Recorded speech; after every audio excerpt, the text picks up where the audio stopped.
Prepare to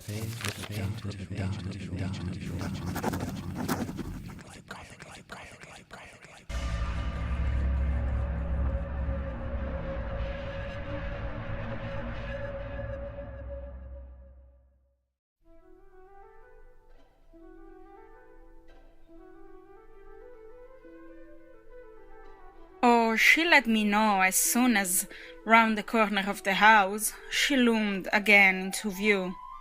What in the name of goodness is the matter? She was now flushed and out of breath. I said nothing till she came quite near. With me?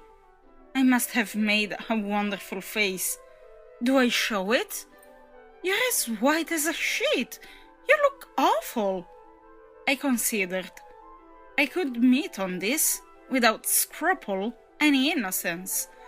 My need to respect the bloom of Mrs. Grose's had dropped without a rustle from my shoulders, and if I wavered for the instant, it was not with what I kept back. I put out my hand to her, and she took it. I held her hard a little, liking to feel her close to me. There was a kind of support in the shy heave of her surprise. You came for me for church, of course, but I can't go. Has anything happened? Yes, you must know now. Did I look very queer? Through this window? Dreadful! Well, I said, I've been frightened. Mrs. Grose's eyes expressed plainly that she had no wish to be, yet also that she knew too well her place not to be ready to share with me any marked inconvenience. Oh, it was quite settled that she must share. Just what you saw from the dining room a minute ago was the effect of that. What I saw just before was much worse. Her hand tightened. What was it? An extraordinary man, looking in. What extraordinary man? I haven't the least idea. Mrs. Grose gazed round us in vain. Then where is he gone? I know still less. Have you seen him before? Yes, once, on the old tower. She could only look at me harder. Do you mean he's a stranger? Oh, very much. Yet you didn't tell me. No, for reasons, but now that you've guessed. Mrs. Grose's round eyes encountered this charge. Ah, I haven't guessed, she said very simply. How can I if you don't imagine? I don't in the very least. You've seen him nowhere but on the tower, and on this spot just now. Mrs. Grose looked around again. What was he doing on the tower? Only standing there and looking down at me. She thought a minute. Was he a gentleman? I found I had no need to think. No. She gazed in deeper wonder. No. Then nobody about the place? Nobody from the village? Nobody. I didn't tell you, but I made sure. She breathed a vague relief. This was, oddly, so much to the good. It only went, indeed, a little way. But if he isn't a gentleman, what is he? He's a horror. A horror? He's... God help me if I know what he is. Mrs. Grose looked round once more. She fixed her eyes on the dustiest distance, then, pulling herself together, turned to me with abrupt inconsequence. It's time we should be at church. Oh, I'm not fit for church. Won't it do you good? It won't do them. I nodded at the house. The children? I can't leave them now. You're afraid? I spoke boldly. I'm afraid of him. Mrs. Grose's large face showed me, at this, for the first time, the faraway faint glimmer of a consciousness more acute. I somehow made out in the delayed dawn of an idea I myself had not given her, and that was as yet quite obscure to me. It comes back to me that I thought instantly of this as something I could get from her, and I felt it to be connected with the desire she presently showed to know more. When was it on the tower? About the middle of the month, at the same hour. Almost at dark, said Mrs. Grose. Oh, no, not nearly. I saw him as I see you. And then, how did he get in? And how did he get out? I laughed. I had no opportunity to ask him. And this evening, you see, I pursued, he has not been able to get in. He only peeps.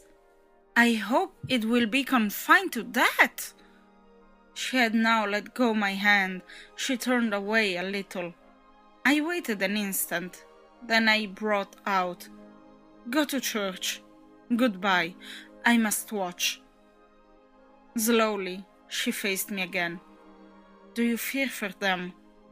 We met in another long look. Don't you? Instead of answering, she came nearer to the window and, for a minute, applied her face to the glass. You see how he could see, I meanwhile went on. She didn't move. How long was he here? Till I came out. I came to meet him. Mrs. Grose at last turned round, and there was still more in her face. I couldn't have come out. Neither could I laughed again. But I did come. I have my duty. So have I mine, she replied, after which she added, What is he like? I've been dying to tell you, but he's like nobody. Nobody? She echoed. He has no hat. Then, seeing in her face that she already, in this, with a deeper dismay, found a touch of picture, I quickly added stroke to stroke. He has red hair, very red, close curling, and a pale face, long in shape, with straight, good features, and little, rather queer whiskers that are as red as his hair. His eyebrows are somehow darker. They look particularly arched, and if they might move a good deal.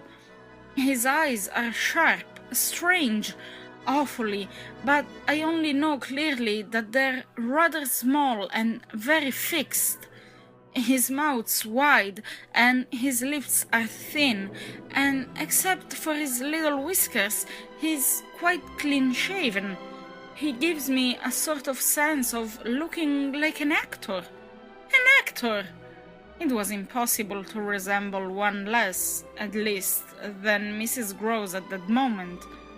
I've never seen one, but so I suppose them. He's tall, active, erect, I continued, but never, no, never a gentleman. My companion's face had blanched as I went on. Her round eyes started, and her mild mouth gaped. A gentleman? She gasped, confounded, stupefied. A gentleman? He? You know him, then? She visibly tried to hold herself. But he is handsome. I saw the way to help her. Remarkably. And dressed in somebody's clothes. They're smart, but they're not his own. She broke into a breathless affirmative groan. They're the master's. I caught it up. You do know him, she faltered but a second. Quint, she cried.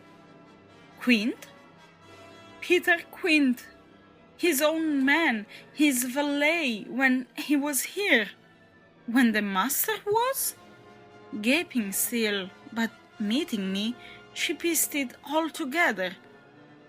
He never wore his hat, but he did wear, well, there were waistcoats missed. They were both here last year. Then the master went, and Quint was alone. I followed, but halting a little.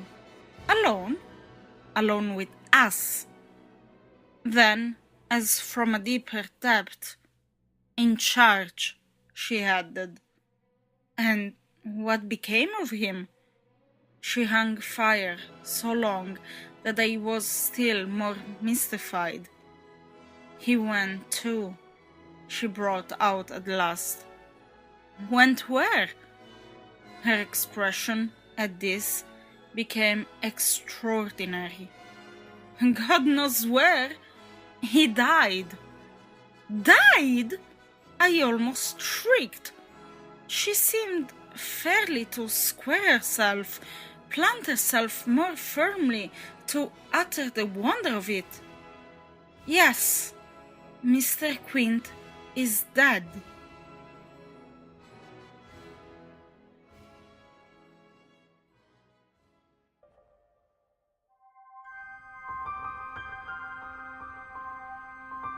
It's in the dustiest books that you may find the best stories.